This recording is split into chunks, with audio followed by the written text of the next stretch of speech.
কি হাসিব ভাই, সেদিন আমি নরমাল আইডি নিয়ে আসছিলাম দেখে আমাকে হারাই দিছো। এই দেখো মায়েরা আপুর বিবেজ আইডি নিয়ে আসছি শুধুমাত্র তোমাকে কালেকশন ভার্সেসে হারানোর জন্য।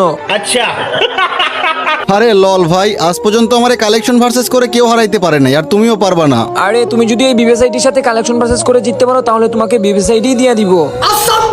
ও আচ্ছা, তাই নাকি? তাহলে চলো একটা কালেকশন ভার্সেস হয়েই যাক। आज একটা বিরাট ফাটাফাটি হইব। তো গাইস, তোমাদের কি মনে হয় আমি কি ভিভাজ আইডির সাথে কালেকশন ভার্সেস করে জিততে পারবো? সেটা দেখার আগে তো গাইস, আমি আমার কোনো ভিডিওতে মায়ের কসম দেই না। মায়ের কসম ছাড়াই সবাই এই ভিডিওতে একটা লাইক করে চ্যানেলটাকে সাবস্ক্রাইব করে দাও। আর আমার চ্যানেলটা একদম ডাউন হয়ে গেছে, প্লিজ ভাই সবাই ভিডিওটা একটু শেয়ার করে দাও। আচ্ছা ঠিক আছে, প্রথমে তুমি এই যে নাইলন বান্ডিলটাই দেখাও। এইটা অনেক দামি বান্ডিল, আমি শিওর তুমি দেখাইতে পারবা না। আরে লল ভাই, তোমরা তো এই বান্ডিল ফ্রিতে পাইছো আর আমি 5000 ডায়মন্ড খরচ করে বের করছি, এই যে দেখো। আচ্ছা ঠিক আছে, বাংলাদেশের সব থেকে বড় গেমিং ইউটিউবার মিস্টার ট্রিপলার ভাইয়ের বান্ডিলটা দেখাও। আরে ভাই, মিস্টার ত্রিপোলার ভাইয়ের বান্ডিলটাও আমার কাছে আছে, এই যে দেখো। এইটা দেখাইতে পারলে তুমি জিতে যাবা। পারলে তুমি এই যে সিজন 1 এর বান্ডিলটা দেখাও। ভিভাজ আইডি দেওয়ার জন্য রেডি হয়ে যাও, এই যে দেখো আমার কাছে সিজন 1 এর বান্ডিলটাও আছে।